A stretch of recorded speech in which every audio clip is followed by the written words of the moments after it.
Bismillahirrahmanirrahim. Innal hamdalillah nahmaduhu wa nasta'inuhu wa nastaghfiruh wa na'udzu billahi min shururi anfusina wa min sayyiati a'malina. May yahdihillahu fala mudilla lahu wa man yudlil fala hadiya lahu. Ashhadu an la ilaha illallah wahdahu la syarika lahu وأشهد أن محمدا عبده ورسوله. قال الله تعالى في القرآن الكريم يا أيها الذين آمنوا اتقوا الله حق تقاته ولا تموتن إلا وأنتم مسلمون. يا أيها الناس اتقوا ربكم الذي خلقكم من نفس واحدة وخلق منها زوجها وبث منهما رجالا كثيرا ونساء واتقوا الله الذي تساءلون به والأرحام إن الله كان عليكم رقيبا. يا أيها الذين آمنوا اتقوا الله وقولوا قولا سديدا يصلح لكم أعمالكم ويغفر لكم ذنوبكم ومن يطع الله ورسوله فقد فاز فوزا عظيما.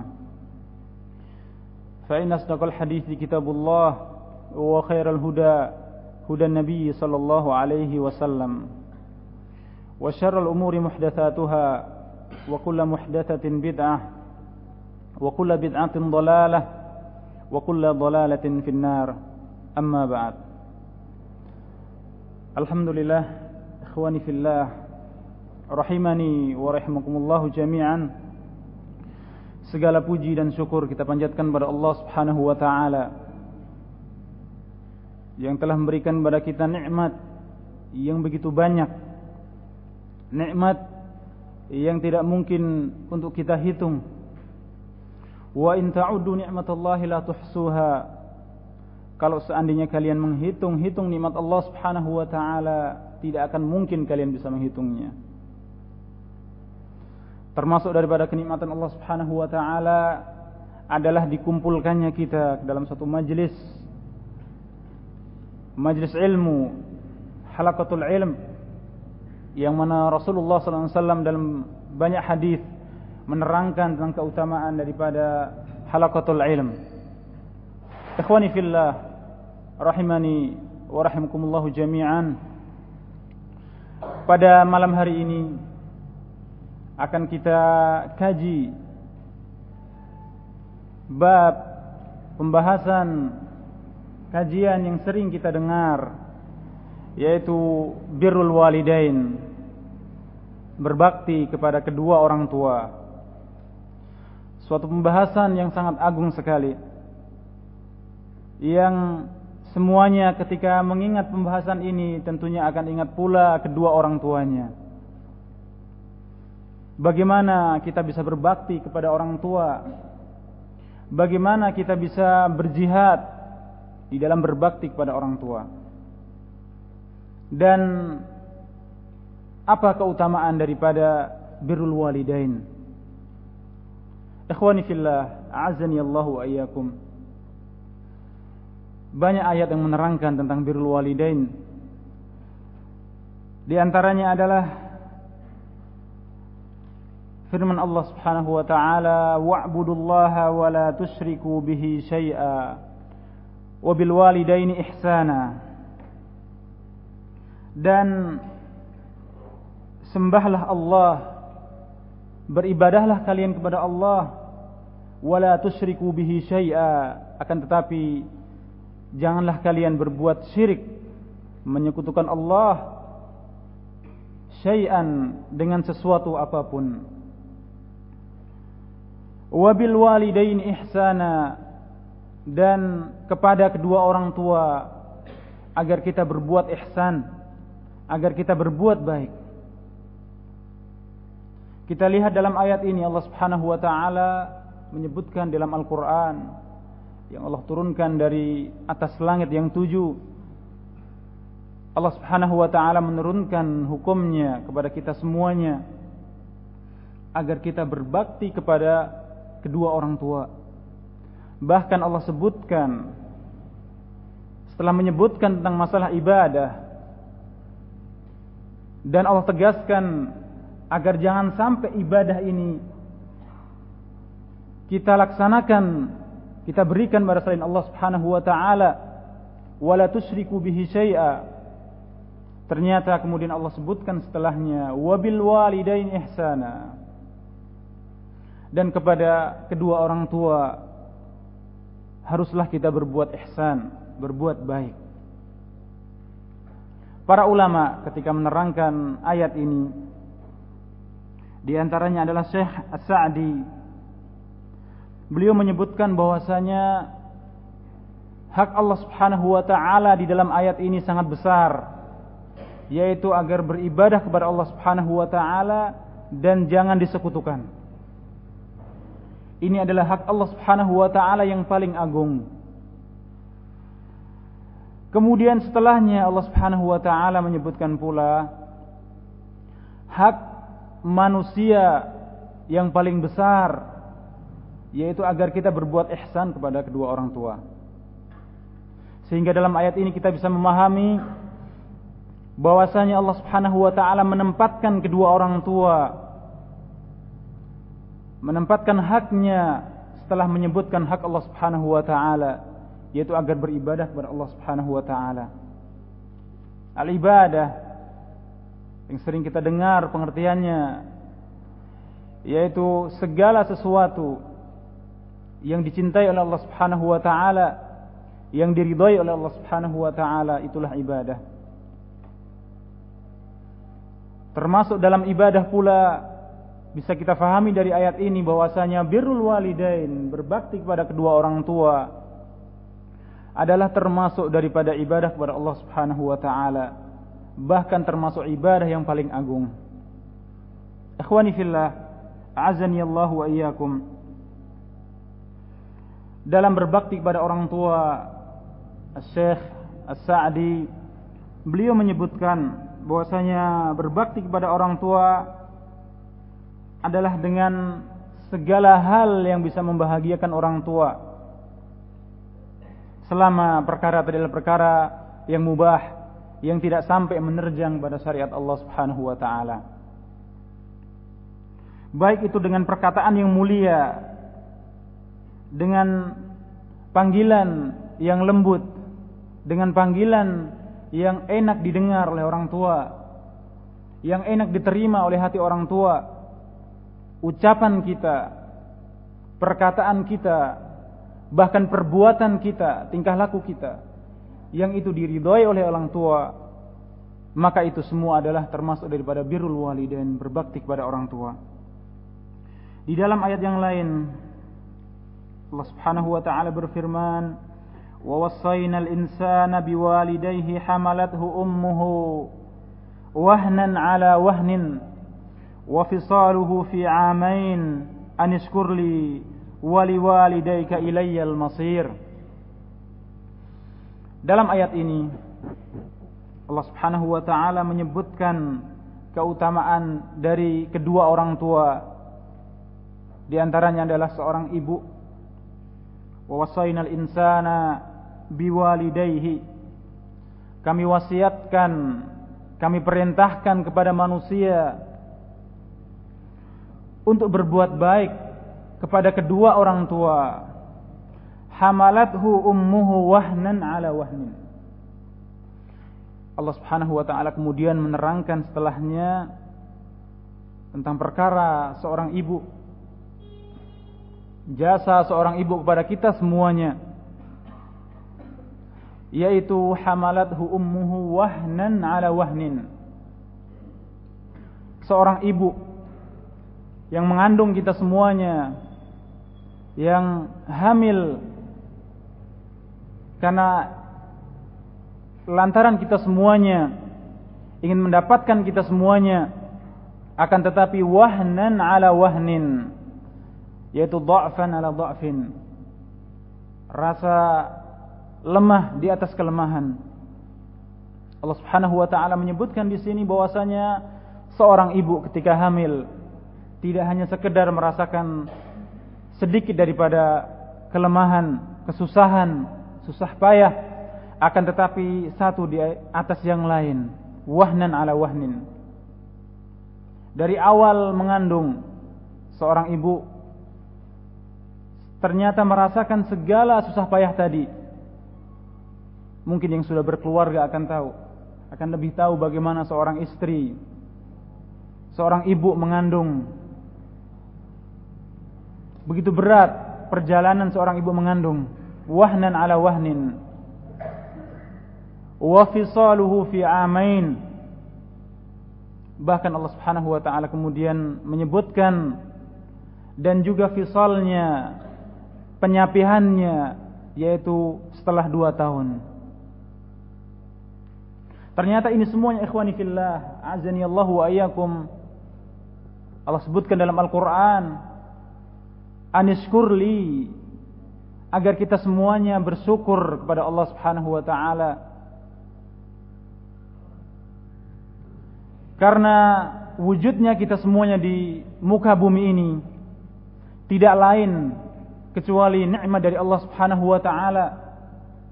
Betapa banyak janin yang masih dalam kandungan ibu kemudian gugur dan tidak jadi lahir di dunia dalam keadaan hidup. Sehingga dengan lahirnya kita di muka bumi ini, pertama kali yang harus kita syukuri adalah Allah Subhanahu wa taala.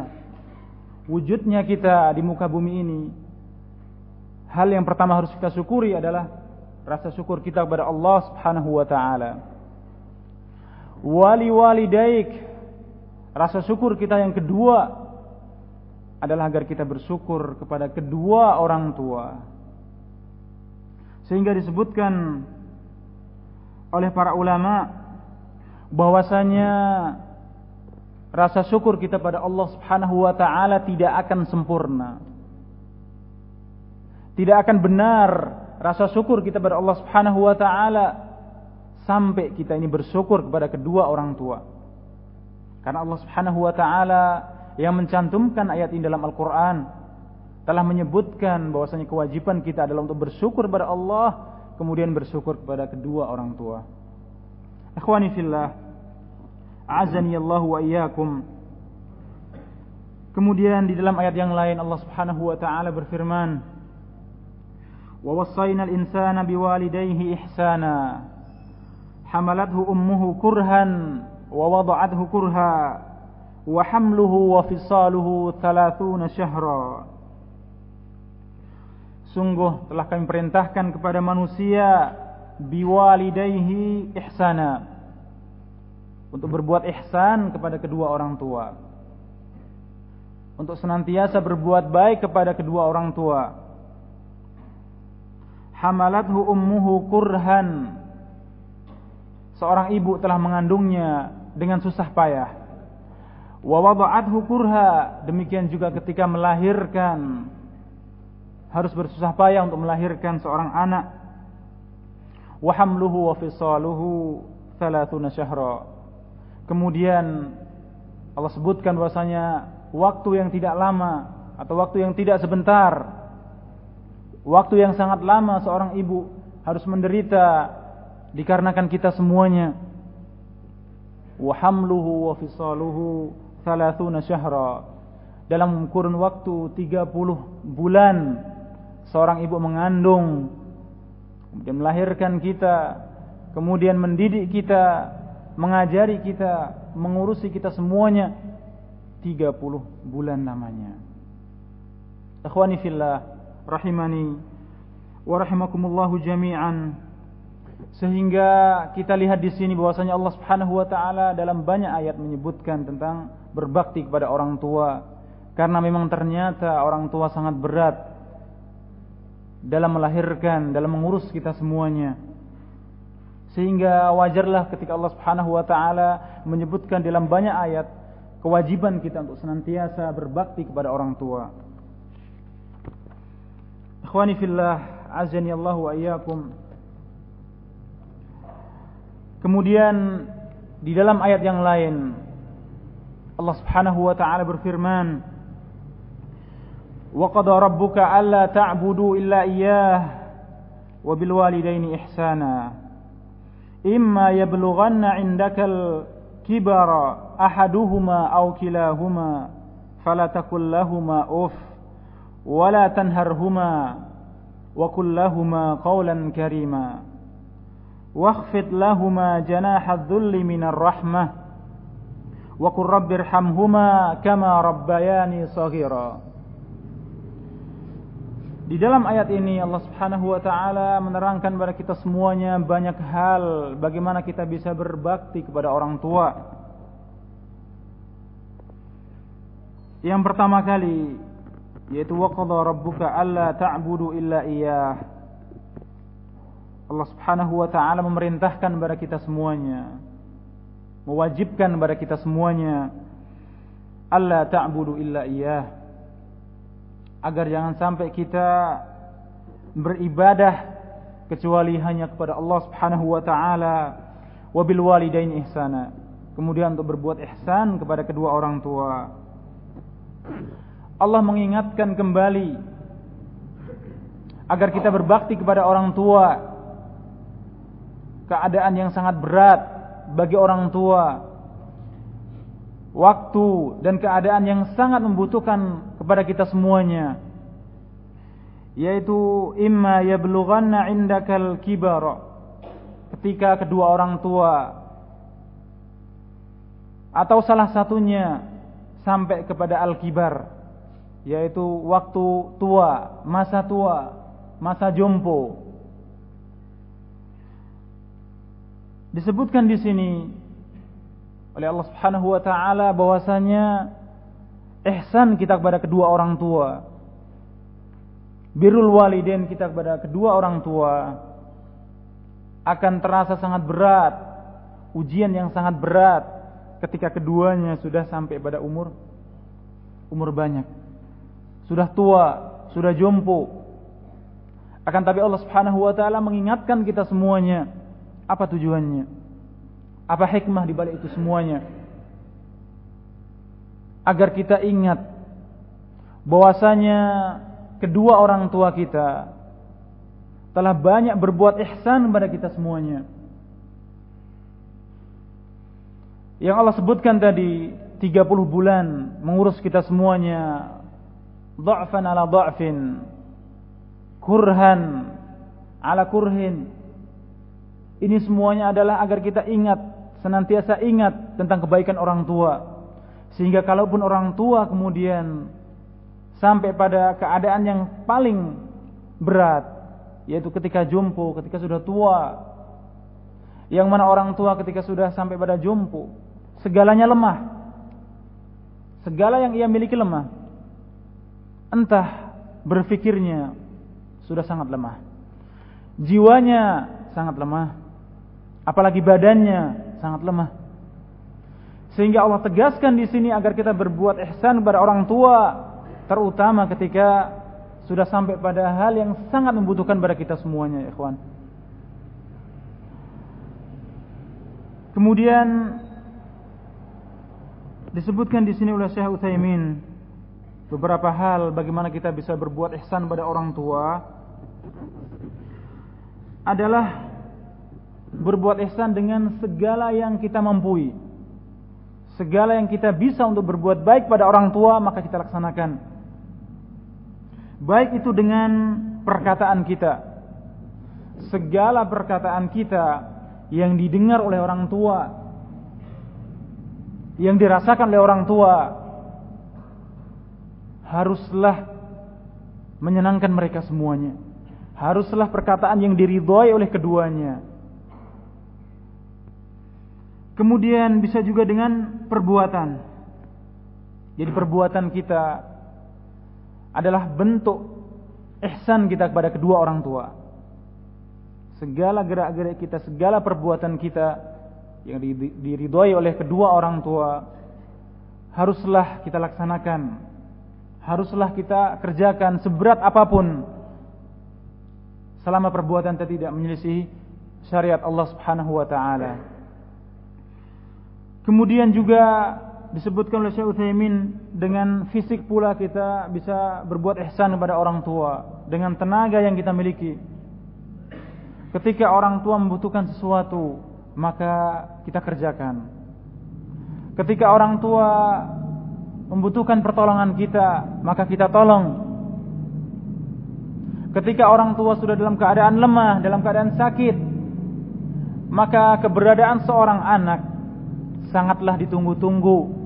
Ihsan seorang anak sangat ditunggu oleh orang tua. Sampai disebutkan oleh Syekh Utsaimin di sini, disebutkan bahwasanya sampai harus membangunkan orang tua ketika tidak bisa bangun, ketika harus merebahkan orang tua ketika tidak bisa merebah sendiri, ataupun harus berjalan dengan kita papah, berjalan dengan kita tuntun, maka kita tuntun pula. Subhanallah. Ini semua adalah bentuk ihsan kita kepada orang tua. Dan juga beliau sebutkan yang terakhir dengan harta kita. Termasuk berbuat ihsan kepada orang tua adalah dengan menggunakan harta kita. Harta yang kita miliki, sebagaimana disebutkan dalam hadis, anta wa maluka li abik, kamu dan segala hartamu adalah milik kedua orang tuamu. Maksudnya di sini bahwasanya Rasulullah mengingatkan kita semuanya, hak orang tua sangat besar. Sampai kalaupun seandainya orang tua mengambil harta anaknya, maka dibolehkan selama tidak madarat kepada anaknya. Sehingga segala yang kita miliki, dari harta yang kita miliki, jangan sampai kita memiliki harta akan tapi ternyata kedua orang tua kita sengsara, kedua orang kita sedih, padahal kita banyak harta. Bahkan harus sebaliknya, kalaupun kita menderita, kita usahakan bagaimana orang tua bisa bahagia, orang tua bisa lapang dalam masalah harta. Maka segala bentuk yang harus kita keluarkan dari harta, entah itu nafkah, entah itu memberikan pakaian, memberikan minuman, bahkan kalau seandainya kita mampu harus kita belikan rumah, itu semua kita laksanakan karena besarnya hak orang tua kepada kita semuanya. Ikhwani fillah, azani Allahu ayyakum. Kemudian yang berikutnya dalam ayat tadi disebutkan fala taqul lahuma uff. Janganlah kalian ucapkan kepada orang tua kalimat uff. Kalimat uff bagi orang Arab adalah ungkapan tidak senang terhadap sesuatu, kalimat yang jelek, kalimat pengungkapan terhadap sesuatu yang tidak dia sukai.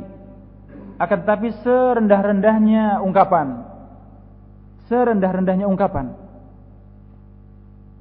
Jadi ketika seorang anak melihat pada orang tuanya ada sesuatu yang ganjil, entah itu mungkin karena sudah tua, kemudian kurang bersih, kotor misalnya, entah itu bajunya kotor atau badannya kotor, atau ada sesuatu yang menjijikkan misalnya, kemudian kita mengatakan uff, yaitu ungkapan seperti kita dalam Indonesia mungkin mengatakan atau mengatakan misalnya, atau yang lainnya, ungkapan jijik terhadap sesuatu, ingkar terhadap sesuatu yang ganjil, itulah uff. Ternyata Allah Subhanahu wa taala sebutkan dalam Al-Qur'an, bahkan dengan serendah apapun ungkapan rasa kita tidak suka pada orang tua, serendah apapun, Allah Subhanahu wa taala sebutkan jangan sampai kita katakan pada orang tua perkataan tadi.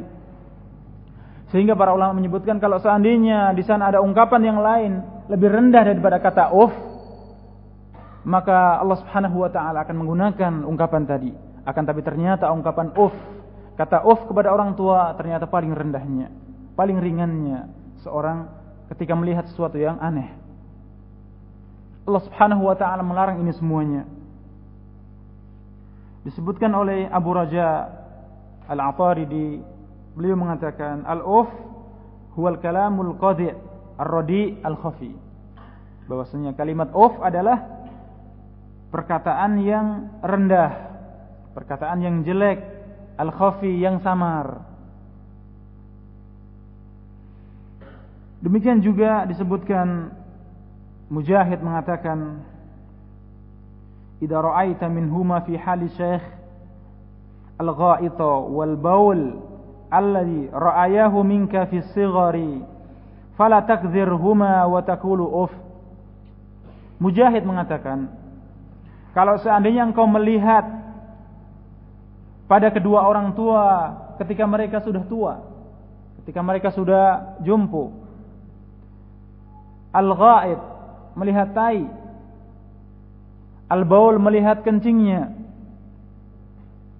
alladzi ra'ayahu minka fis sighari, yang mana kedua orang tua kalian telah melihatnya tai dan kencing kalian ketika kalian masih kecil, maka fala taqul lahuma uff, maka jangan kalian katakan kepada kedua orang tua perkataan uff, perkataan jijik.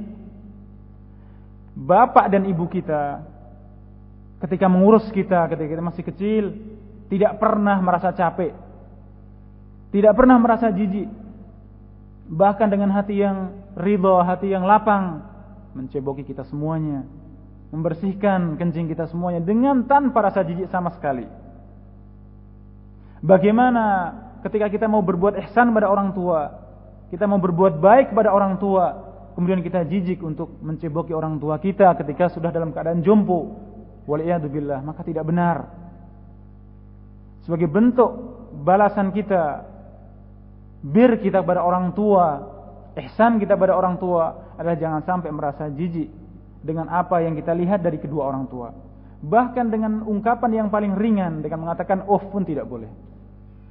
Allahu Akbar. Inilah firman Allah Subhanahu wa ta'ala, irsyad, perintah kepada semua hambanya agar berbuat ihsan kepada kedua orang tua. Al-Qurtubi mengatakan bahwasanya ketika seorang mengatakan uff, maka seakan-akan dia mengingkari nikmat Allah Subhanahu wa ta'ala atas kedua orang tua. Seakan orang tadi telah ingkar terhadap kenikmatan yang Allah berikan melewati orang tua, sehingga dia mengatakan uff. Padahal Allah Subhanahu wa ta'ala telah naskan dalam Al-Quran, telah sebutkan dalam Al-Quran agar jangan sampai kita merasa jijik, merasa tidak enak, merasa risih dengan apa yang kita lihat dari kedua orang tua kita. Urwah ibn Zubair menafsirkan fala taqul lahuma uff. Beliau mengatakan fala tamna'huma syai'an aradahu au ahabbahu.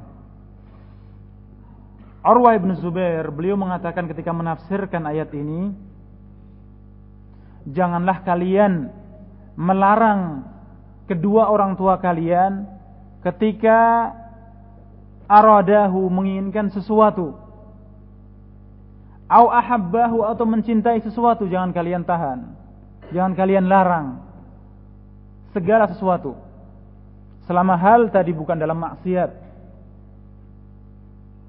Karena ketika sudah dalam maksiat, maka tidak ada taat, tidak ada ketaatan dalam bermaksiat pada Allah Subhanahu wa ta'ala. Ikhwani fillah, a'azani Allah wa iyyakum. Perkataan Urwah bin Zubair artinya adalah bahwasanya ketika orang tua kita menginginkan sesuatu, mengharapkan sesuatu dari kita, apa saja, segala yang kita miliki, jangan sampai kita tolak. Menginginkan sesuatu, mencintai sesuatu, jangan sampai kita tolak rasa dan keinginan tadi. Itulah bentuk daripada birrul walidain, rasa ihsan kita kepada kedua orang tua. Kemudian potongan ayat yang berikutnya, wa qul lahuma qawlan karima, dan katakanlah kepada kedua orang tua kalian dengan qawlan karima, dengan perkataan yang karim, perkataan yang mulia, perkataan yang lembut. Syekh Sa'di beliau menyebutkan dalam tafsirnya, yaitu perkataan yang disenangi oleh kedua orang tua. Jadi qaulan karimah adalah perkataan yang disenangi oleh kedua orang tua kita, perkataan yang enak dirasakan dalam hati, yang melapangkan hati kedua orang tua, menyenangkan jiwa mereka. Itulah qaulan karimah. Ibnul Haddad At-Tujibi beliau mengatakan, berkata kepada Sa'id Ibn al-Musayyib, beliau mengatakan bahwasanya dia telah memahami semua yang ada dalam Al-Quran kecuali ayat ini, yaitu wa qul lahuma qawlan karima, dan katakanlah kepada keduanya perkataan yang karim. Maka beliau jawab bahwasanya qawlan karima adalah qaulul abdi al-mudhnib li sayyidil fadlil ghalid.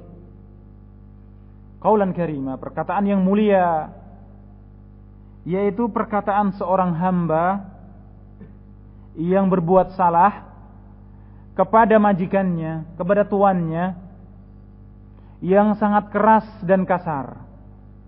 Bisa kita bayangkan bagaimana seorang budak, seorang hamba yang berbuat salah, tentunya dia akan sangat takut sekali kepada tuannya.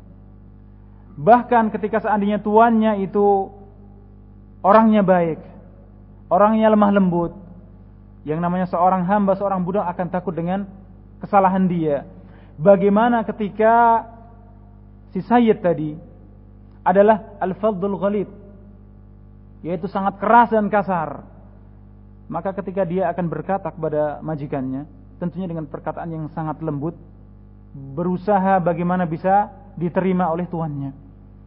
Itulah qaulan karima seorang anak kepada kedua orang tuanya, perkataan yang baik kepada kedua orang tuanya.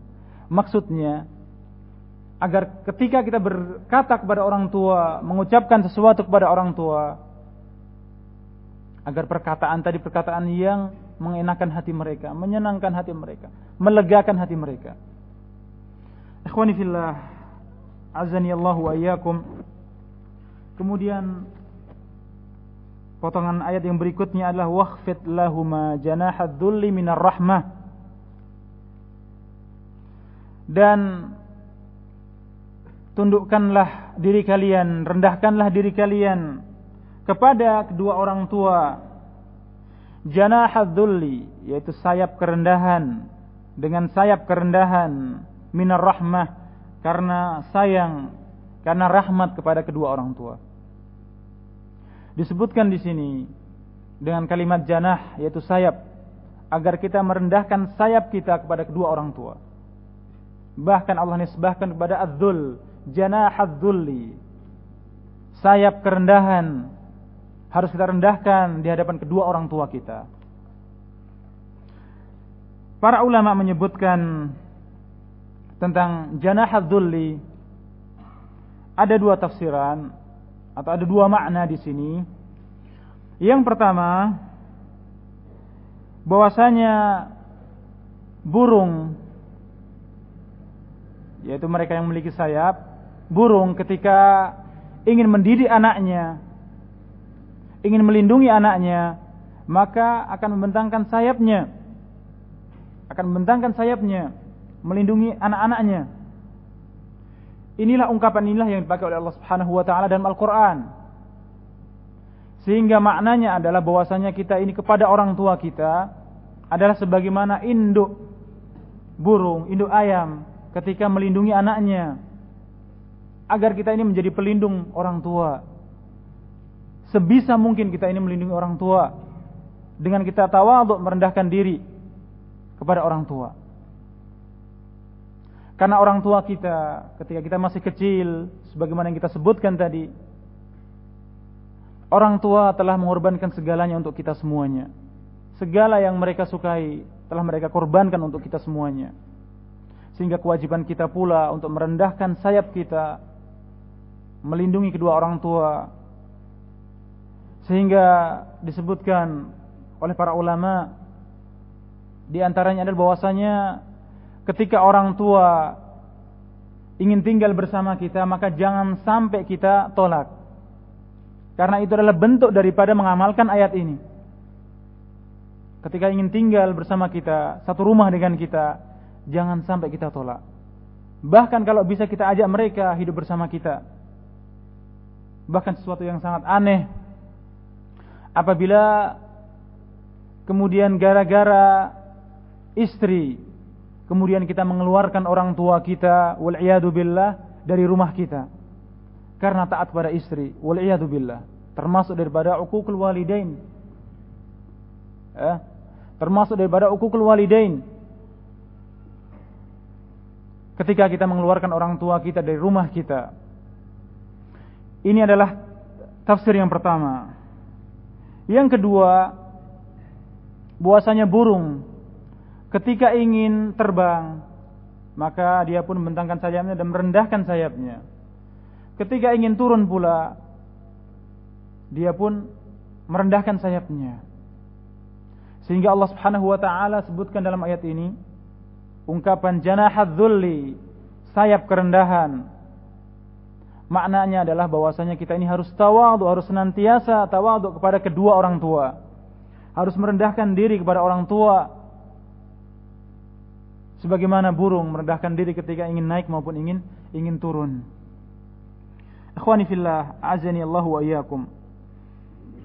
Kemudian akhir dari ayat tadi adalah wa qur rabbirhamhuma kama rabbayani shaghira. Dan katakanlah, berdoalah kepada kedua orang tua, rabbirhamhuma kama rabbayani shaghira. Ya Allah, rahmatilah kedua orang tuaku sebagaimana mereka telah mendidik saya, telah membimbing saya, telah mengorbankan segalanya untuk saya. Sehingga termasuk daripada berbuat ihsan kepada kedua orang tua adalah agar kita ini mendoakan kedua orang tua kita. Dengan kita mendoakan kepada Allah Subhanahu wa taala kepada kedua orang tua kita. Ikhwani fillah, a'azani Allah wa iyyakum.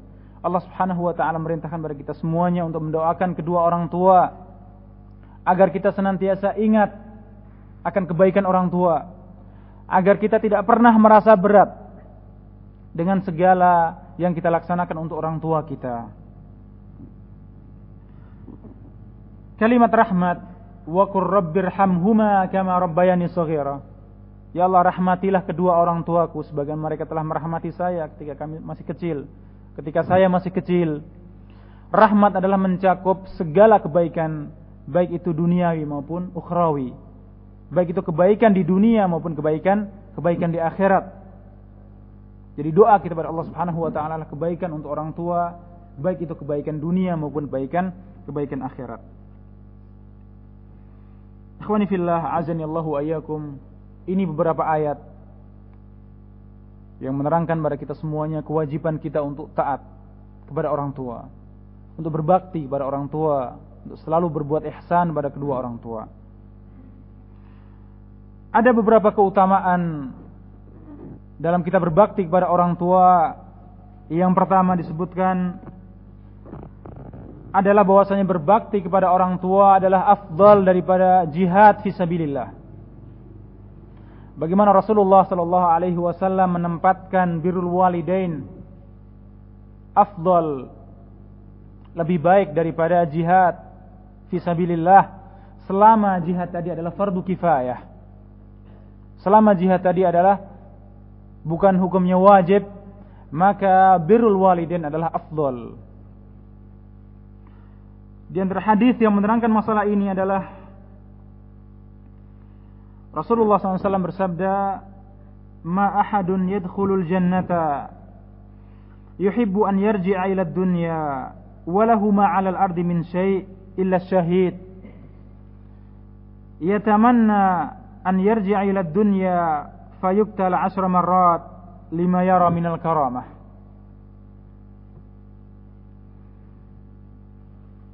Tidak ada penduduk surga yang ingin kembali ke dunia, walahu ma 'alal ardi min syai'in, dan dia tidak memiliki apa-apa di dunia illa syahid, kecuali yaitu yang orang yang berjihad kemudian mati dalam peperangan. Yatamanna an yarji'a ila dunya fayuqtala 10 marrat, ingin kembali hidup di dunia kemudian terbunuh, kemudian kembali hidup di dunia kemudian terbunuh fisabilillah 10 marrat, 10 kali. lima yara minal karamah. Karena asyahid tadi, orang yang mati syahid tadi tahu karamah, pahala al-ajr yang ada pada jihad fisabilillah. Ikhwani fillah, jihad fisabilillah yang disebutkan dalam hadis bahwasanya zirwatus sanamil Islam huwal jihad. Suatu yang paling tinggi dalam Islam adalah jihad. Karena jihad membutuhkan dari kita semuanya untuk mengorbankan segala yang kita miliki. Baik itu harta kita, bahkan sampai jiwa kita harus kita korbankan dalam berjihad fisabilillah. Sehingga pahalanya sangat besar, karamahnya sangat besar. Sehingga as-syahid di jannah nanti, di surga nanti, yatamanna, berharap ingin kembali ke dunia, kemudian berjihad, kemudian terbunuh. Kembali ke dunia lagi, kemudian berjihad, dan kemudian terbunuh 10 marat, 10 kali. 5 yara minal karamah. Inilah fadlul jihad fisabilillah. Akan tetapi ternyata birrul walidain, berbakti kepada orang tua, afdal, lebih utama daripada jihad fisabilillah. Rasulullah sallallahu alaihi wasallam dalam hadisnya, yaitu an Abdullah bin Amr qala jaa rajulun ila Nabi sallallahu alaihi wasallam fasta'danahu fil jihad faqala ahayyun walidak qala na'am qala fa fihima fajahid. Dari Abdullah bin Amr radhiyallahu anhu telah datang kepada Rasulullah sallallahu alaihi wasallam seseorang yang meminta izin kepada Rasulullah fil jihad, untuk berjihad fisabilillah. Faqala sallallahu alaihi wasallam, kemudian beliau bersabda, ahyun walidak, apakah kedua orang tuamu masih hidup? Qala na'am, na'am wahai Rasulullah. Qala fa fihima fajahid. Kata Rasulullah, maka terhadap kedua orang tuamu lah tempat engkau berjihad. Maka berjihadlah kepada kedua orang tuamu. Allahu Akbar. Ikhwani fillah. Seorang yang merelakan dirinya untuk berjihad fisabilillah, kemudian minta izin pada Rasulullah, ternyata ditanya tentang kedua orang tuanya. Masih hidupkah kedua orang tuanya? Na'am, fa fihi mafajahid. Maka pada kedua orang tuamu lah kamu berjihad. Subhanallahal azim. Ikhwani fillah. Ternyata birrul walidain, berbuat ihsan kita kepada kedua orang tua, berbaktinya kita kepada kedua orang tua adalah bentuk jihad fisabilillah. Bahkan afdal min jihad fisabilillah, selama jihad tadi adalah fardu kifayah. Kita namai jihad bahkan afdal minal jihad fisabilillah, lebih baik dari jihad fisabilillah. Tentunya pahala Allah Subhanahu wa taala yang besar terhadap sesuatu yang sangat besar pula. Tidak semua orang bisa berbakti kepada kedua orang tuanya, bisa berbuat ihsan kepada kedua orang tuanya. Bahkan kenyataannya sampai seorang talibul ilm pun kadang kurang dalam berbuat ihsan pada orang tuanya. Kadang masih taksir dalam birrul walidain. Bahkan kadang dia bisa bermuamalah dengan baik terhadap teman-temannya, terhadap saudaranya. Akan tetapi ketika sama orang tuanya, bahkan kadang sama ibunya, bahkan kadang tidak bisa berlemah lembut. Kadang sikapnya tidak menyenangkan. Kadang ketus di hadapan orang tua. Kadang bermuka masam di hadapan orang tua, dengan tanpa dia sadari. Oleh karenanya dalam hadis ini disebutkan bahwasanya fadl dalam birrul walidain sangat besar, sehingga afdal minal jihad fisabilillah. Kemudian dalam hadis yang lain, an Abdullah qala sa'altu Nabiyya sallallahu alaihi wasallam ayyul amali ahabbu ila Allah? Qala as-salatu ala waqtiha. Qala thumma ay? Qala thumma birrul walidain. Qala thumma ay? Qala al-jihadu fi sabilillah. Qala haddathani bihinna walau istazadtuhu lazadani. Dalam hadis ini dari Abdullah, qala sa'altu Nabiy sallallahu alaihi wasallam, saya bertanya kepada Rasulullah sallallahu alaihi wasallam, amalan apa yang paling dicintai oleh Allah Subhanahu wa taala? Qala as-salatu ala waqtiha, yaitu salat tepat pada waktunya. Qala thumma ay, kemudian apa setelahnya? Qala birrul walidain. Martabah yang kedua, tingkatan yang kedua setelah salat tepat pada waktunya adalah birrul walidain. Kemudian yang ketiga apa? Tsumma ay qala al jihadu fisabilillah. Yang ketiganya baru jihad fisabilillah. Berarti kita lihat bahwasanya birrul walidain Rasulullah SAW lebih mengutamakannya daripada al jihad fisabilillah karena agungnya birrul walidain.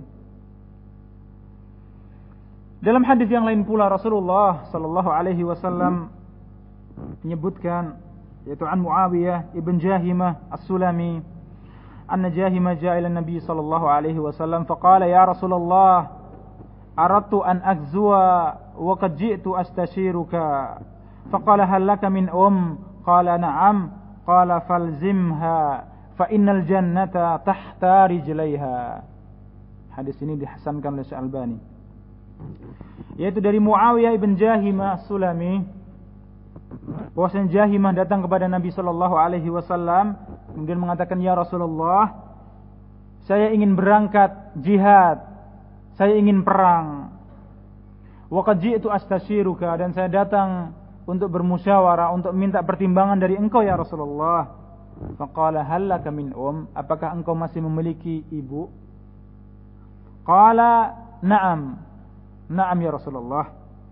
Faqala an-nabiy sallallahu alaihi wasallam falzimha fa innal jannata tahta rijlaiha. Rasul mengatakan falzimha, tetaplah kamu bersama ibumu. Fa innal jannata tahta rijlaiha, karena surga al-jannah berada di bawah telapak kaki ibu. Jadi yang sering kita dengar bahwasanya surga di bawah telapak kaki ibu, ternyata hadisnya dihasankan oleh Syekh Albani. Bahkan ketika orang ini ingin berjihad fisabilillah, kemudian izin pada Rasulullah, ditanyakan, masihkah engkau memiliki seorang ibu? Naam, falzimha, tetaplah engkau bersama ibumu. Fa innal jannata tahta rijlaiha. Ikhwani fillah, azani Allah wa iyyakum.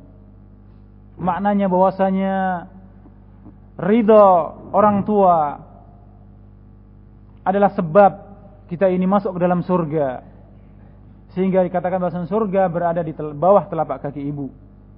Tidak akan mungkin kita bisa masuk surga kalau kita tidak taat, birrul walidain, berbakti kepada ibu kita.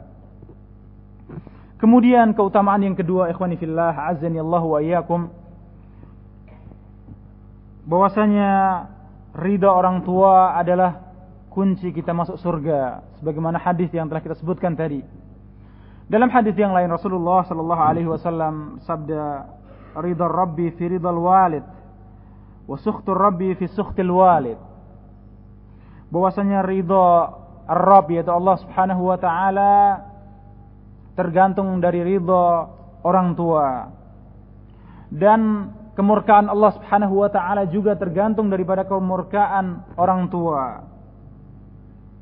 Makna dari hadis ini bahwasanya kewajiban kita kepada orang tua agar senantiasa orang tua ridho dengan kita. Dengan segala yang kita miliki, orang tua harus ridho pada kita semuanya. Selama hal yang mereka harapkan dari kita adalah sesuatu yang mubah, sesuatu yang tidak melanggar syariat. Akhwani fillah, azani Allah wa iyyakum.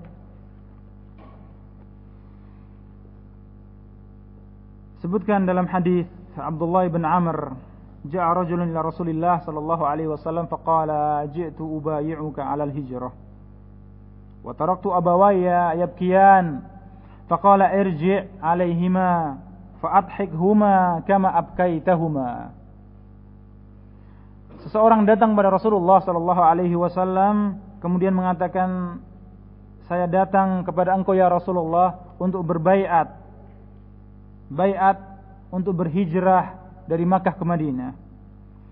Wa taraktu abawaya yabkiyan, dan saya tinggalkan kedua orang tua saya dalam keadaan menangis karena saya tinggalkan. Faqala sallallahu alaihi wasallam, irji', kembalilah.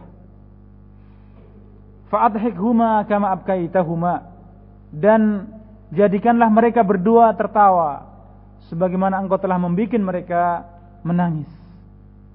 Subhanallah, ternyata senyumnya orang tua, tertawanya orang tua, ternyata bermakna ibadah di sisi Allah Subhanahu wa taala.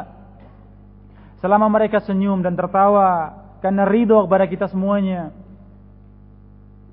Bahkan dalam masalah canda pun, selama canda tadi sesuai dengan adab, sesuai dengan syariat, tidak melampaui batas, kemudian bisa menjadikan orang tua kemudian tertawa, subhanallah, ternyata bermakna ibadah. Sesuatu yang asalnya mubah, ketika kita niatkan kebaikan, ternyata bermakna ibadah. Termasuk di sini, dengan kita membuat orang tua kita ridho, lapang hatinya, senang, senyum, bahkan sampai tertawa, maka ternyata bermakna ibadah di sisi Allah Subhanahu wa taala. Ikhwani fillah, azani Allah wa iyyakum. Kemudian fadilah yang ketiga, bahwasanya berbakti kepada orang tua adalah merupakan sifat para anbiya, sifat para nabi. Yaqulullahu ta'ala tentang Nabi Yahya alaihi salam, qala wa barran biwalidayhi wa lam yakun jabbaran 'asiya. Bahwasanya Nabi Yahya alaihi salam barran biwalidayhi, ternyata sangat berbakti kepada kedua orang tuanya. Wa lam yakun jabbaran 'asiya, dan tidak pernah menjadi orang yang sombong dan bermaksiat.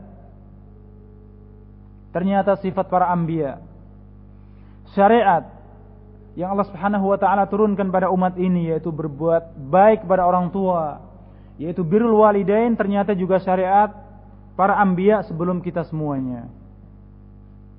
Sesuatu yang sangat fitrah. Ketika seseorang mendapatkan kebaikan, maka orang yang berbuat baik tadi akan memberikan athar pada hatinya. Akan ada perasaan dia juga ingin berbuat baik kepadanya. Adalah fitrah manusia. Dan ternyata kedua orang tua, bapak dan ibu, mereka lah orang yang paling banyak jasanya, yang paling banyak kebaikannya atas kita semuanya. Sehingga wajarlah apabila kita ini berbuat ihsan pada orang tua. Bahkan para anbiya semuanya berbuat ihsan kepada kedua orang tuanya. Nabi Isa alaihissalam, beliau mengatakan dalam Al-Quran, wa barran biwalidati wa lam yaj'alni jabbaran syaqiya. Dan sungguh saya senantiasa berbuat baik kepada kedua orang tuaku, au biwalidati, kepada ibuku, wa lam yaj'alni, dan Allah Subhanahu wa taala tidak menjadikan saya jabbaran syaqiya, yaitu orang yang sombong lagi celaka. Allahu Akbar, ikhwani fillah.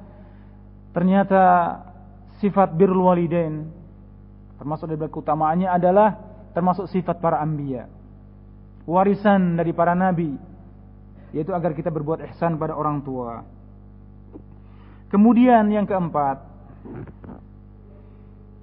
bahwasanya birrul walidain lebih diutamakan daripada salat sunnah. Kita lihat dalam hadis yang panjang, yaitu hadis tentang Jurayj, yaitu dari Abi Hurairah radhiyallahu anhu. Beliau mengatakan, Rasulullah sallallahu alaihi wasallam bersabda, "Lam yatakallam fil mahdi ila thalatha." Tidak ada yang berbicara ketika masih dalam gendongan, ketika masih bayi, kecuali tiga. Yang pertama adalah Isa alaihi salam. Yang kedua adalah Jurayj. Wa kana fi bani Israil rajulun yuqalu lahu Jurayj. Ada seseorang namanya adalah Jurayj. Dan kisahnya masyhur yang sering kita dengar. kana yusalli wa ja'at ummuhu fada'athu. Dia adalah seorang yang abid, ahli ibadah, orang yang senantiasa mendekatkan diri pada Allah Subhanahu wa taala, seorang yang abid. Ternyata didatangi ibunya, memanggilnya. Maka kemudian dia mengatakan, Rabbi ummi wa salati.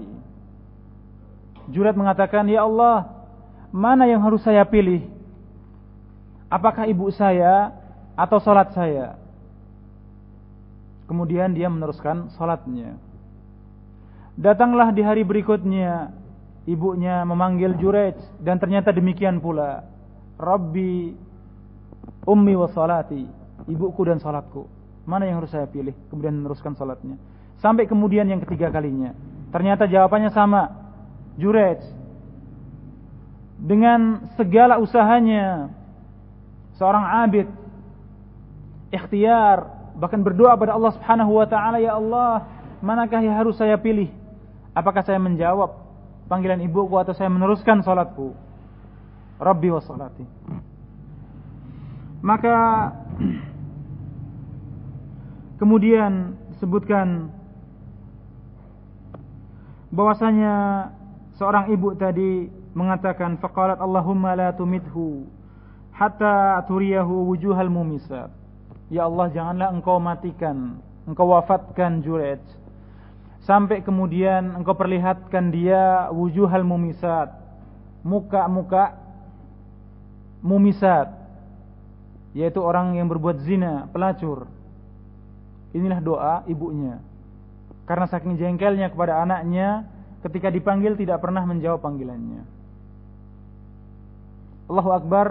Akhir daripada kisah ini, ternyata kemudian benar doa seorang ibu makbul, diterima di sisi Allah Subhanahu wa taala, terkabulkan. Sehingga kemudian datanglah seorang wanita mumisah yang menawarkan dirinya untuk berbuat mesum, berbuat zina, akan tetapi seorang yang abid, istiqamah dalam beribadah kepada Allah Subhanahu wa taala. Kemudian ternyata mumisah ini kemudian datang pada ra'il ghanam, yaitu pengembala kambing, yang kemudian berbuat zina dengan ra'i al-ghanam dan kemudian melahirkan seorang anak. Kemudian penduduk di sekitar Jurayj, di sekitar sauma'ahnya, kuilnya, kemudian menanyakan pada wanita ini, siapa bapaknya? Maka dia katakan Jurayj.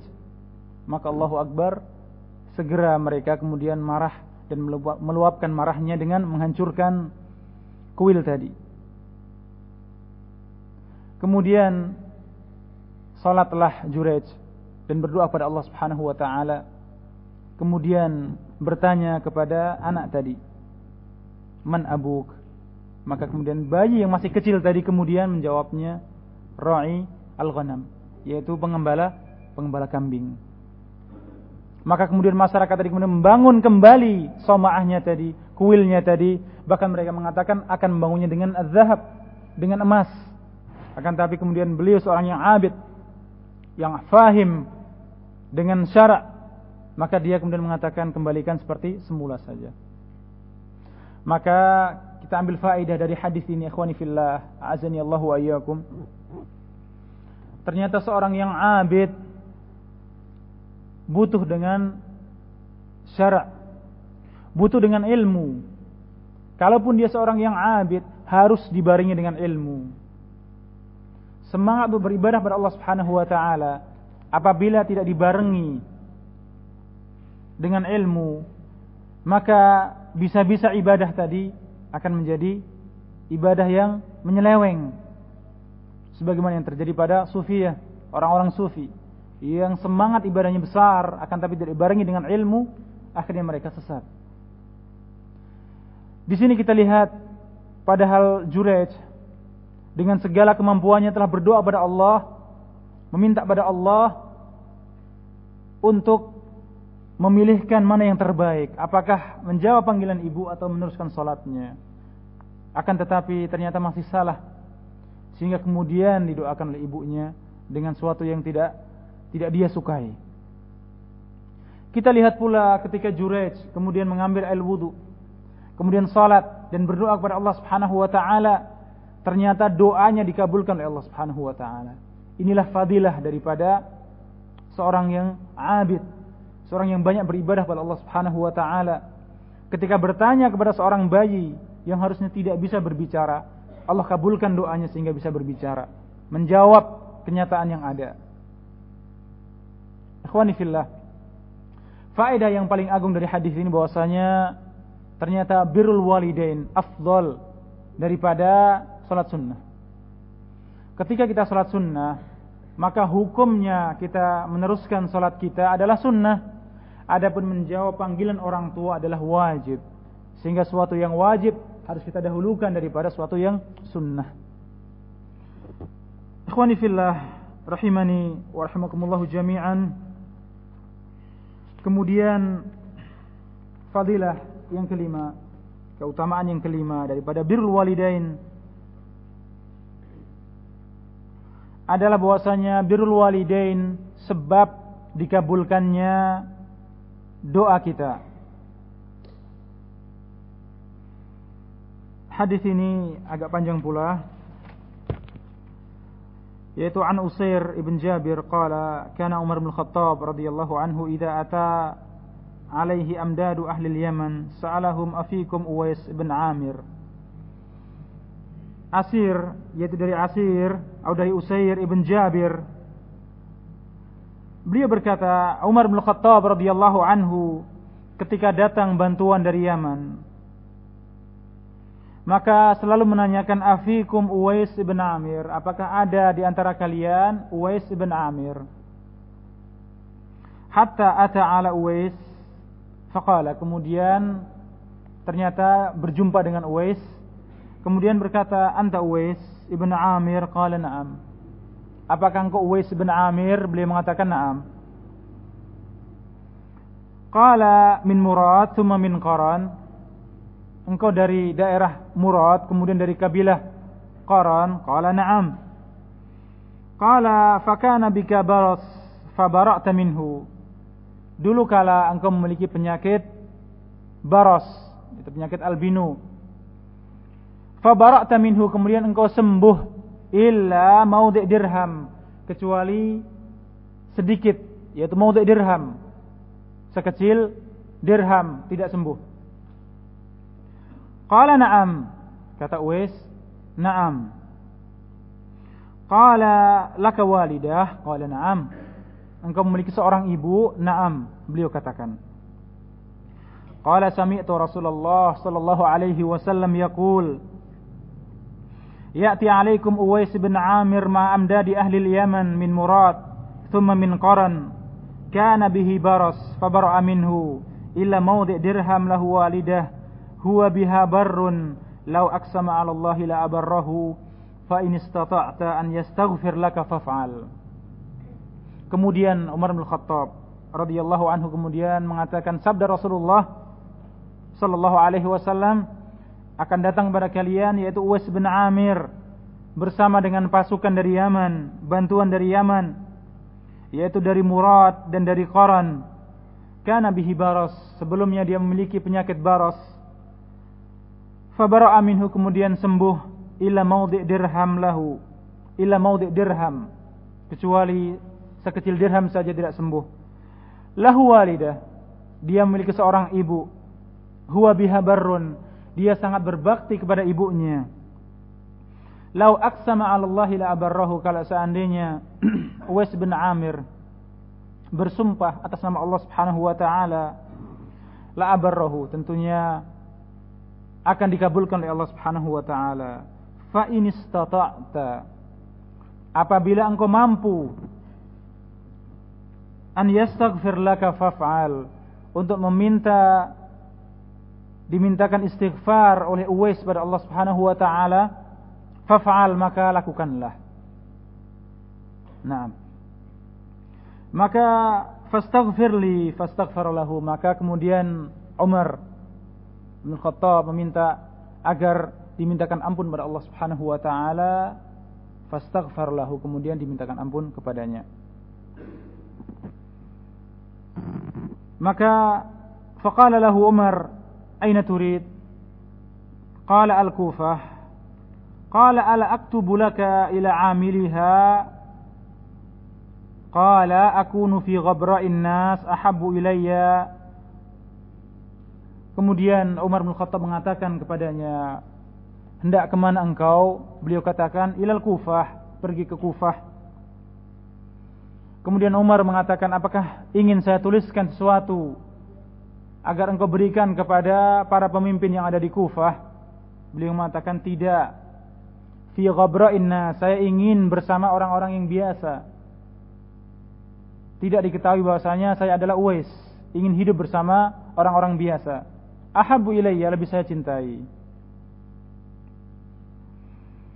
Qala falamma kana min al-'amil muqbil hajja rajulun min asrafihim. Pada tahun berikutnya salah satu pembesar dari ahli Yaman datang ke Makkah haji, kemudian berjumpa dengan Umar bin Khattab radhiyallahu anhu. Kemudian menanyakan tentang keadaan Uwais. Maka orang tadi mengatakan bahwasanya Uwais berada dalam keadaan miskin dan tidak memiliki harta.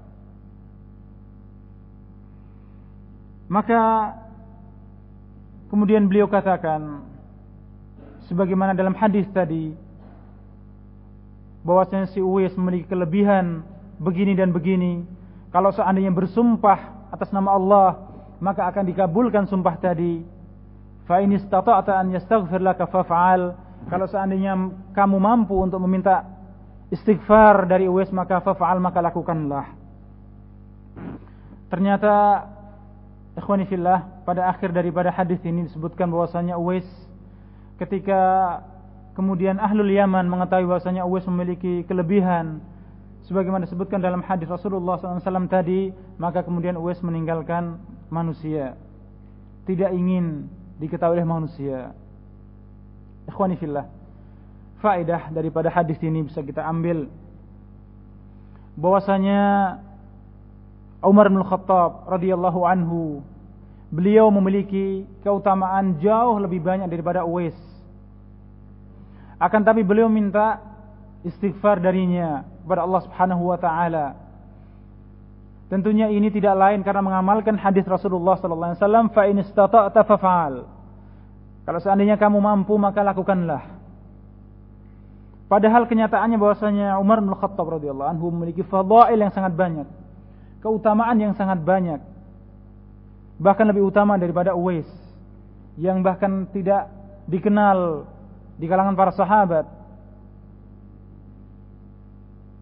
Kemudian faedah yang berikutnya ikhwani fillah,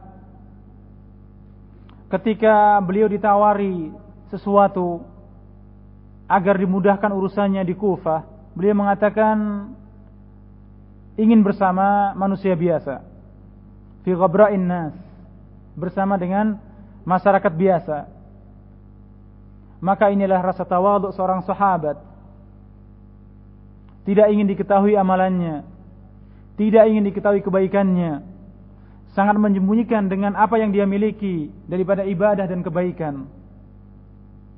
Kebalikannya dengan orang-orang yang murai, yang suka riya dalam beribadah, dalam beramal.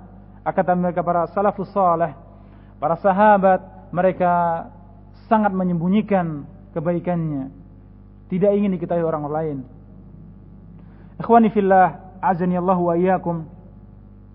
Kemudian faedah yang paling agung adalah bahwasanya Uwais yang mana memiliki penyakit di seluruh badannya, kemudian semuanya sembuh kecuali sedikit saja, ternyata fadilah daripada berbakti kepada orang tua. Huwa biha barrun, disebutkan, sungguh sangat berbakti kepada orang tuanya, sehingga kemudian doanya dikabulkan oleh Allah Subhanahu wa taala. Segala doa yang dia doakan kepada Allah Subhanahu wa taala dikabulkan oleh Allah Subhanahu wa taala. Ikhwani fillah, rahimani wa rahimakumullah jami'an. Kemudian faedah yang berikutnya ikhwani fillah, adalah bahwasanya Uwais yang mana memiliki penyakit di seluruh badannya, kemudian semuanya sembuh kecuali sedikit saja, ternyata fadilah daripada berbakti kepada orang tuanya. Segala doa yang dia doakan kepada Allah Subhanahu wa taala dikabulkan oleh Allah Subhanahu wa taala. Ikhwani fillah, rahimani wa rahimakumullah jami'an. Kemudian Faedah yang keenam, bahwasanya berbakti kepada orang tua adalah penebus dosa-dosa besar. Ketika seorang memiliki dosa-dosa besar, maka termasuk daripada penebus dosa besar adalah berbakti kepada orang tua.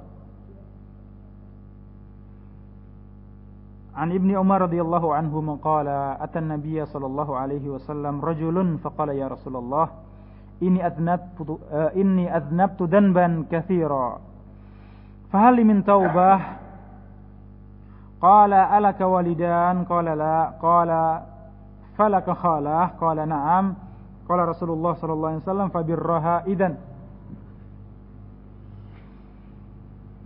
Hadis yang menunjukkan bahwasanya birrul walidain adalah penebus dosa-dosa besar, yaitu seorang yang datang pada Rasulullah SAW kemudian mengatakan, saya telah berbuat dosa yang sangat besar, dosa yang sangat banyak. Apakah ada taubat untukku? Maka beliau mengatakan, alaka walidan, apakah engkau memiliki dua orang tua? Qala la. Alaka khalah, apakah engkau memiliki bibi, yaitu saudara ibu kita? Faqala Rasulullah sallallahu alaihi wasallam fabirraha idan. Ketika mengatakan na'am, dia memiliki bibi, fabirraha idan, maka berbuat baiklah, berbuat ihsanlah, berbaktilah kepada bibi kamu. Kan disebutkan dalam hadis bahwasanya al-khalah bimanzilatil bahwasanya seorang bibi, yaitu saudaranya ibu, adalah bimanzilatil memiliki kedudukan yang sama dengan ibu kita. Ikhwani fillah rahimani wa rahimakumullahu jami'an, ternyata pertama yang ditanyakan ketika orang tadi mau tobat dari dosa besar, ditanyakan apakah engkau memiliki orang tua, apakah engkau memiliki ibu. Kemudian ketika tidak, maka kemudian diarahkan Rasulullah SAW agar berbakti kepada khalahnya, berbakti kepada bibinya. Dalam hadis yang lain dari Ata ibn Yasar an Ibni Abbas annahu atahu rajulun faqala anni khatabtu imra'atan fa'abat an tankihani wa khatabaha ghairi fa'ahabbat an tankihahu faghirtu 'alayha faqataltuha fahal min taubah qala ummuka hayyah qala la qala tub ila Allah azza wa jalla wa taqarrab ilayhi mastata'ta fadhahabtu fasa'altu ibna Abbas lima sa'altahu an hayati ummi faqala anni la a'lamu 'amalan aqrabu ila Allah azza wa jalla min birril walidah.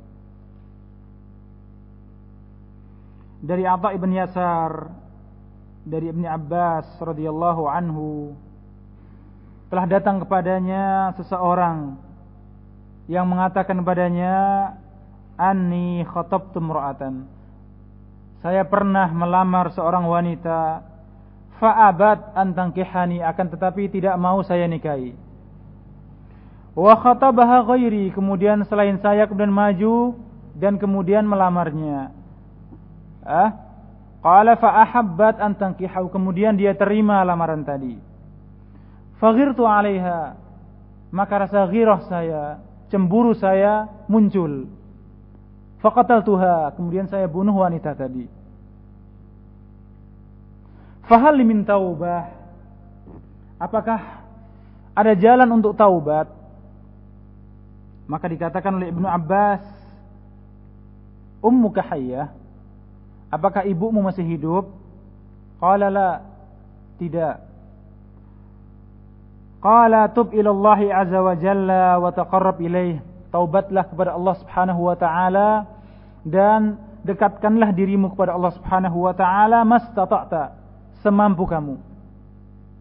Sebisa kamu untuk taubat, mendekatkan diri pada Allah Subhanahu wa taala, untuk banyak beribadah kepada Allah Subhanahu wa taala. Maka tadi Ata ibn Yasar penasaran kenapa Ibnu Abbas menanyakan ibunya. Maka Ibnu Abbas mengatakan, anni la a'lamu amalan aqrabu ila Allah azza wa jalla min birril walidah. Sungguh saya tidak tahu suatu amalan yang lebih dekat pada Allah Subhanahu wa taala, lebih agung di sisi Allah Subhanahu wa taala daripada birrul walidah, daripada berbuat ihsan kepada seorang ibu, kepada ibunya. Sehingga membunuh adalah dosa besar. Sehingga ketika ditanyakan di sini, adakah taubat untukku? Maka dikatakan, apakah engkau memiliki ibu? Ikhwani fillah, disebutkan dalam hadis masyhur ketika menanyakan man ahaqqun nas bisuhbati. Bertanya pada Rasulullah, siapa orang yang paling berhak untuk mendapatkan suhbati, untuk selalu saya temani, untuk selalu saya berbakti kepadanya? Maka Rasul mengatakan ummuk 3 kali.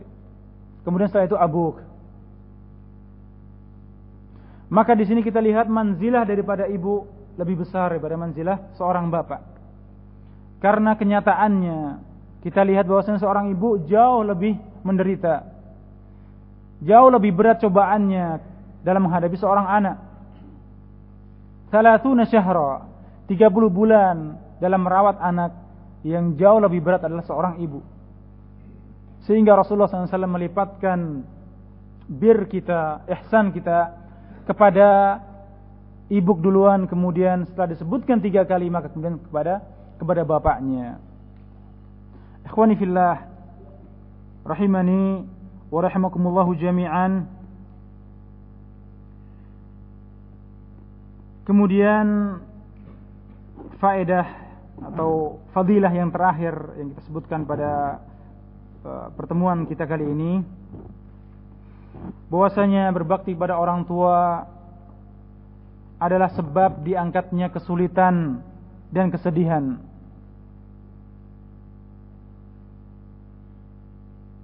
Disebutkan dalam hadis 3 orang yang masuk ke dalam gua kemudian tertutup oleh batu.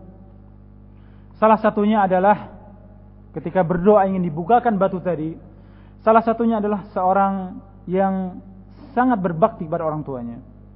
Dia adalah pengembala kambing, yang mana ketika selesai mengembala selalu dia ambil susunya dan tidak akan memberikan susu tadi kepada yang lain sebelum kedua orang tuanya. Jadi berikan dulu kepada kedua orang tuanya, kemudian diberikan kepada anak-anaknya, kepada saudara-saudaranya, kemudian kepada istrinya, dan dia kemudian baru minum. Ternyata dalam suatu hari, ternyata ketika dia pulang, kedua orang tuanya telah tidur.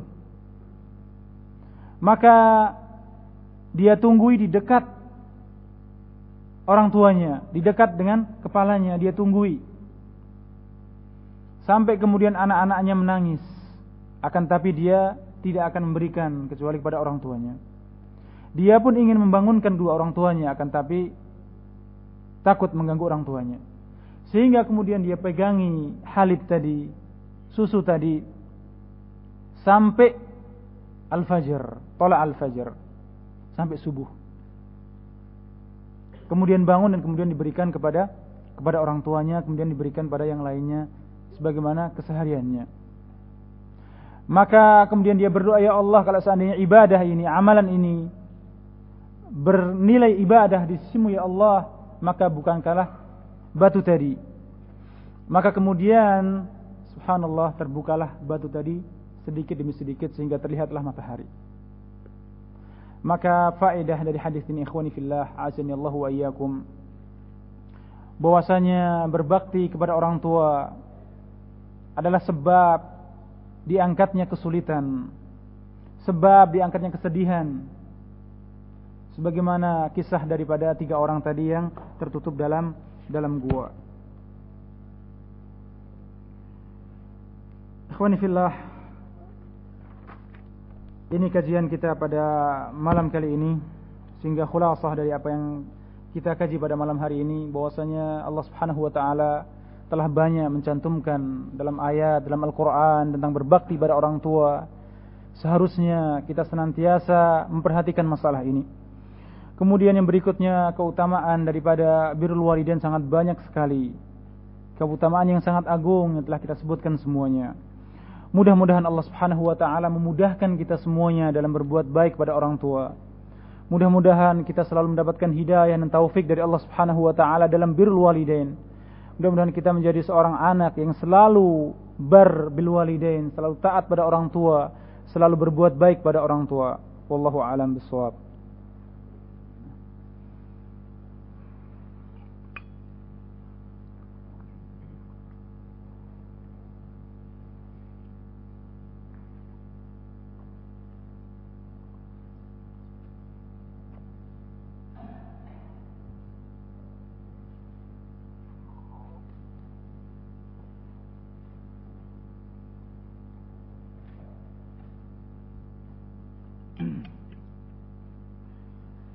Masya Allah, pertanyaannya banyak sekali.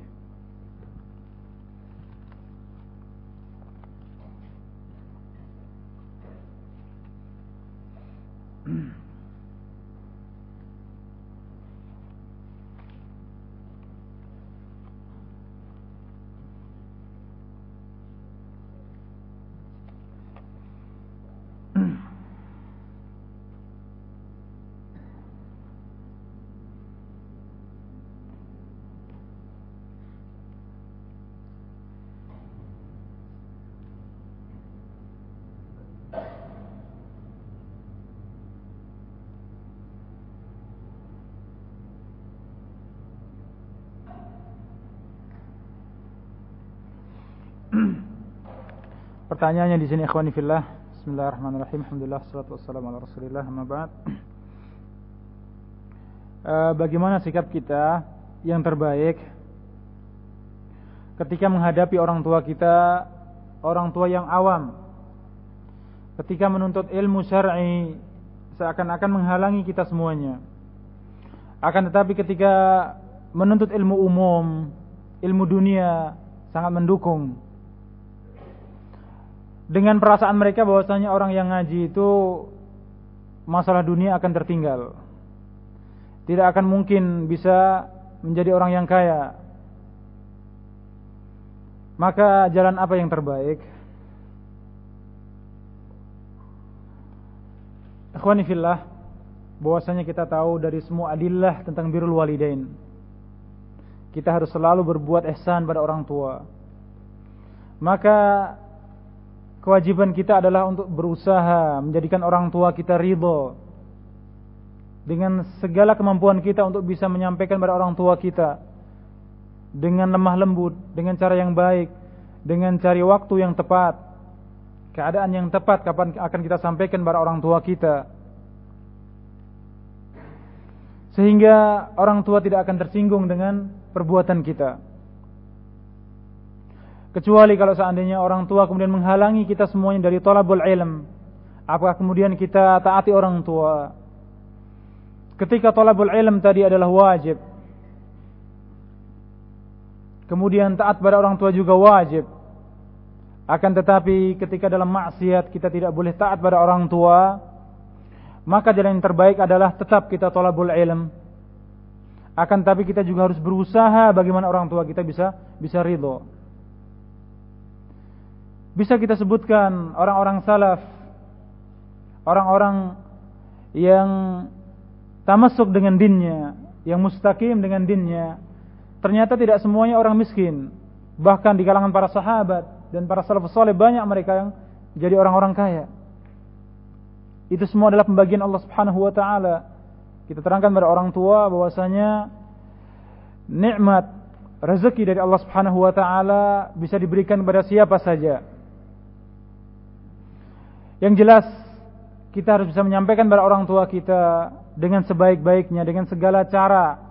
Bahkan kalaupun harus dengan perbuatan kita, dengan kita tidak ngomong, akan tapi orang tua kemudian ridho pada kita, itu yang kita lakukan. Wallahu a'lam bishawab.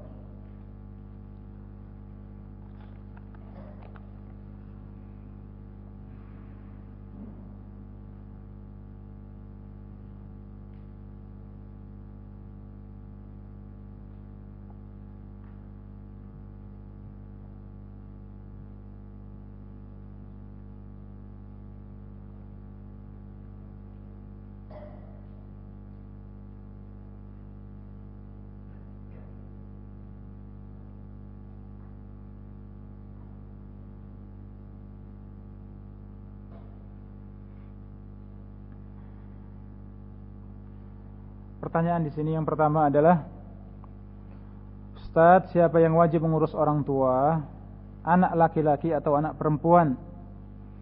Apabila semuanya sudah berumah tangga, jazakallah khair. Maka yang wajib untuk mengurus orang tua adalah semua anak. Dan terlebih yaitu anak laki-laki.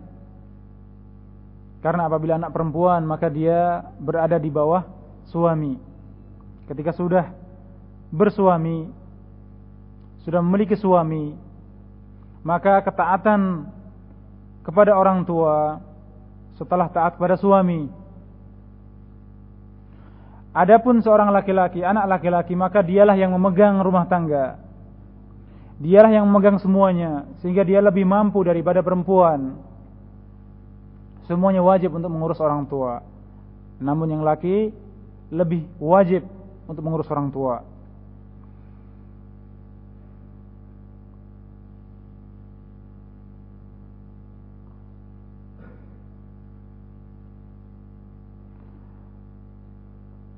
Di sini tanyakan bahwasanya seorang bapak memiliki istri, yaitu dia sebut adalah ibu tiri, dan ternyata ibu tirinya tidak mau mengurus bapaknya. Maka bagaimana sikap dia? Maka birrul walidain harus selalu dia laksanakan. Berbakti pada orang tua dengan segala yang dia mampu. Adapun ibu tiri tadi, selama masih bisa dinasihati, maka dinasihati dengan cara yang baik. Akan tapi ketika memang sudah tidak bisa, maka segala cara tetap harus dia usahakan, baik itu dengan berdoa kepada Allah Subhanahu wa taala, mudah-mudahan Allah luruskan istri bapak kita, yaitu ibu tiri, mudah-mudahan menjadi baik, mudah-mudahan menjadi sadar dan menjadi orang yang taat pada suaminya, maka segala jalan insyaallah tidak akan pernah tertutup.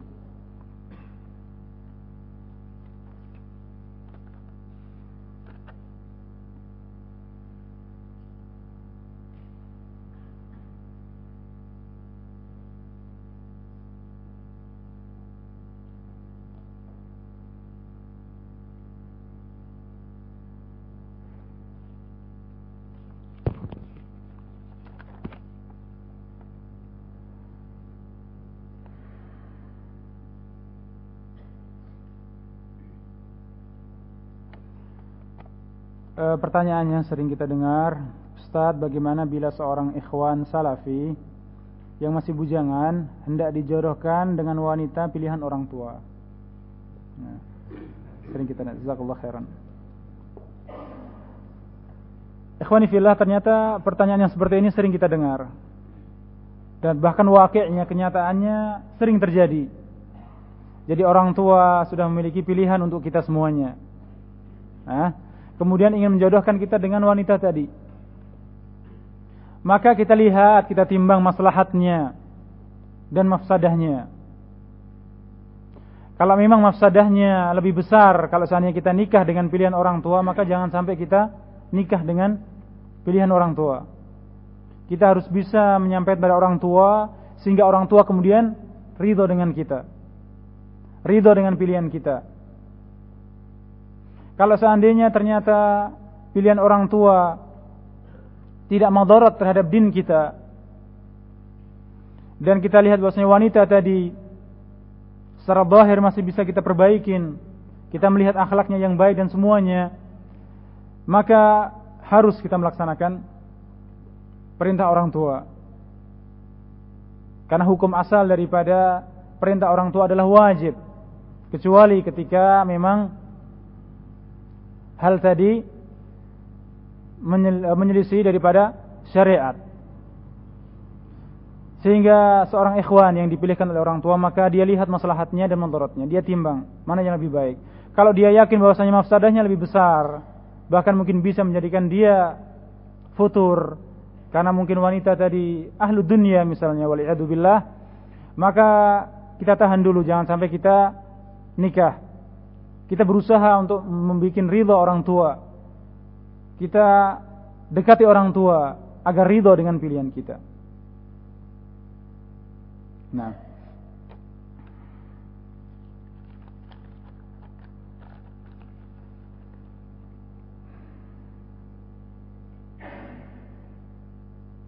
Masya Allah, pertanyaannya bagus sekali. Bagaimanakah cara kita berbakti pada orang tua bila kita jauh dari mereka? Jawabannya yang kita sampaikan tadi. Segala cara yang bisa membahagiakan orang tua yang kita mampu. Karena Allah Subhanahu wa taala la yukallifullahu nafsan illa wus'aha. Allah tidak membebani seorang kecuali yang dia mampu. Maka segala cara yang dia mampu, yang dia mampu untuk sampai pada cara tadi, untuk membahagiakan orang tua, maka dia laksanakan. Baik itu dengan mengirim surat, baik itu dengan menelponnya, baik itu dengan menasehati, baik itu dengan memberikan hadiah kepada orang tua, baik itu dengan segala cara, segala apa saja, baik itu maslahat duniawi maupun maslahat akhirat. Segalanya adalah berbuat ihsan pada orang tua. Segala cara yang bisa membuat mereka bahagia, itulah berbuat ihsan pada orang tua.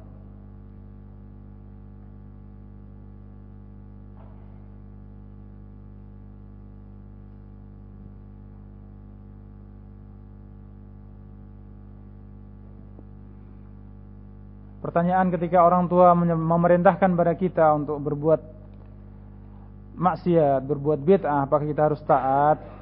Maka tidak ada ketaatan kepada makhluk ketika bermaksiat pada Allah Subhanahu wa taala.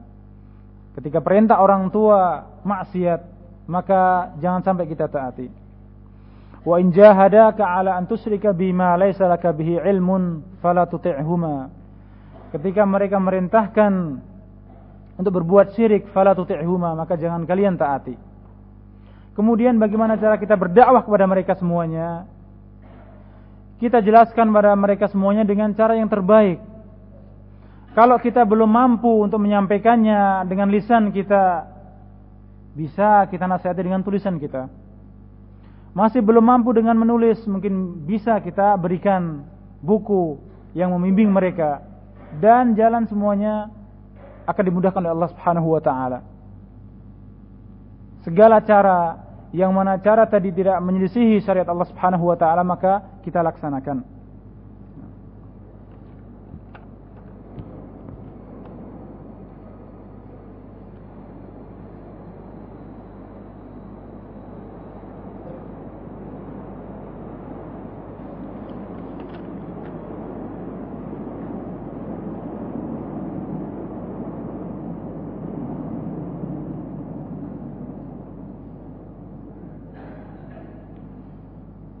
Masya Allah. Pertanyaannya, bagaimanakah kita berdakwah kepada kedua orang tua kita padahal kita memiliki sifat yang mudah marah dan kita tidak memiliki waktu yang banyak, sedikit peluang untuk berjumpa dengan orang tua? Masya Allah. Berarti ini ada kesalahan pribadi, yaitu suka marah, gampang marah. Sebelum kita berdakwah kepada orang tua, kita dakwai dulu diri kita sendiri, agar jangan sampai menjadi orang yang pemarah. Kalau dengan alasan bahwasanya itu adalah bawaan dari sananya, tidak, semuanya bisa kita perbaiki. Segalanya bisa kita perbaiki. Dengan kita membaca syiar salafus saleh, bagaimana mereka menahan amarah mereka, bagaimana mereka bersabar dalam menghadapi segala ujian, kita akan menjadi orang yang sabar. Adapun masalah waktu, kalau memang benar-benar kita tidak memiliki waktu dan kita sudah berusaha semaksimal mungkin, akan tapi waktunya sedikit, maka dengan segala cara, baik itu mungkin dengan kaset, dengan kita kirimkan kaset suara kita atau kaset pengajian atau yang lainnya, bisa saja berdakwah kepada orang tua. Atau dengan tulisan, atau sekarang dengan SMS misalnya, semuanya bisa. Berdakwah kepada orang tua wajib bagi kita semuanya. Karena disebutkan tadi bahwasanya termasuk daripada berbuat ihsan pada orang tua, yaitu dengan memberikan makanan, minuman, pakaian, rumah dan yang lainnya. Maka yang lebih penting lagi adalah kebutuhan rohaninya, kebutuhan hatinya, yaitu menunjukkan mereka pada jalan yang benar, menuntun mereka kepada akidah yang benar, akidah Ahlussunnah wal Jamaah. Akan tapi tentunya dengan cara yang terbaik, Bahkan kalau seandainya kita tidak punya waktu sama sekali, masih banyak cara yang bisa kita tempuh untuk berdakwah kepada orang tua. Pertanyaannya, al-akh, dia ingin masuk pesantren akan tapi jauh dari orang tua. Padahal orang tuanya sangat butuh dengan dia. Manakah yang afdal? Apakah thalabul ilm atau birrul walidain? Kalau dua-duanya bisa disatukan, al-jama' aula minat tarjih. Mengumpulkan dua masalah menjadi satu, ditemukan menjadi satu lebih baik daripada harus memilih salah satunya. Kalau dengan dia masuk pesantren, dia juga masih bisa berbakti pada orang tua, dia tidak meninggalkan berbakti pada orang tua, maka itu afdal. Kecuali kalau seandainya tidak ada yang mengurus orang tua sudah tua sekali, sudah jompo, tidak ada yang mengurus kecuali dia, tidak yang lain misalnya, tidak bisa dia tinggalkan, ya. Tentunya berbakti pada orang tua, menemani orang tua afdal. Pertanyaannya adalah, si penanya menanyakan bahwasanya ada orang yang bapak ibunya telah cerai, kemudian memiliki dua anak, laki dan perempuan. Ketika anak perempuan tadi hendak nikah, bolehkah yang menjadi wali kakaknya? Maka jawabannya adalah bahwasanya wilayah yang menjadi wali dalam menikah seorang wanita adalah haruslah dicari yang paling afdol, yang paling dekat. Dan yang paling dekat dengan dia yang pertama adalah seorang bapak. Maka haruslah dia yang menjadi walinya adalah seorang bapak. Ketika seorang bapak tadi kemudian menyerahkan pada anaknya yang laki-laki, maka afdol, karena sudah diserahkan padanya. Akan tapi ketika belum, maka yang memiliki hak untuk menikahkan seorang wanita tadi, anak perempuan tadi, adalah bapaknya. Pertanyaan lagi, apabila kemudian ternyata bapaknya tadi tidak mau menikahkan kecuali dengan pilihannya, yang kemudian agamanya jelek, akhlaknya jelek, maka jalan yang harus dia tempuh adalah untuk bersabar. Dia berusaha untuk menasihati orang tua, karena tidak ada hak bagi orang tua untuk memaksa anaknya menikah dengan pilihan orang tua. Maka termasuk daripada hak seorang wanita adalah untuk memilih calon suaminya. Sehingga ketika orang tua memaksakan, maka dia berusaha juga untuk berusaha menolak, menasihati orang tua, berdoa pada Allah agar diselamatkan dari masalah yang seperti ini. Nah, ketika kedua orang tua adalah orang tua yang kafir, maka tetap dia berbuat baik pada orang tua. Sebagaimana Allah Subhanahu wa taala berfirman, "Wa in jahadaka 'ala an tusyrika bi ma laysa laka bihi 'ilmun fala tuti'huma wa sahibhuma fid dunya ma'rufa." Ketika memerintahkan pada kejelekan, maka jangan dia taati. Ketika memerintahkan pada maksiat, maka jangan dia taati. Akan tapi ketika memerintahkan pada sesuatu yang mubah, maka dia laksanakan. Wa sahibhuma fid dunya ma'rufa, tetaplah dia berbuat ihsan, berbuat ma'ruf kepada kedua orang tuanya dengan segala yang ia mampu. Kemudian pertanyaan, ketika orang tua sudah meninggal, bagaimana kita birrul walidain ketika orang tua sudah meninggal? Maka dengan mendoakan mereka yang pertama kali, mendoakan mereka dengan berbuat ihsan pada mereka dengan segala cara, dengan menyambung persaudaraan orang tua, dengan menjenguk kerabat dan sahabat-sahabat orang tua. Ini semua adalah bentuk daripada birrul walidain. Bahkan sebutkan dalam hadis, termasuk amalan yang bisa dilaksanakan setelah orang meninggal adalah dengan menghajikannya misalnya. Dengan haji, ketika orang tua belum haji, maka bisa kita hajikan dengan syarat kita sudah haji duluan. Atau dengan sedekah, warid juga dalam hadis, dengan kita bersedekah, dan niatkan untuk orang tua, termasuk juga birrul walidain. Atau kita alhamdulillah menjadi orang yang Allah berikan rezeki yang lapang misalnya, kita bisa membangun masjid, bisa membangun madrasah atau yang lainnya, membangun pesantren, dan niatkan untuk orang tua kita, maka itu semuanya adalah termasuk berbuat ihsan pada orang tua kita yang sudah meninggal. Wallahu taala alam bissawab. Subhanakallahumma wa bihamdik asyhadu an la ilaha illa anta astaghfiruka wa atubu ilaik. Assalamualaikum warahmatullahi wabarakatuh.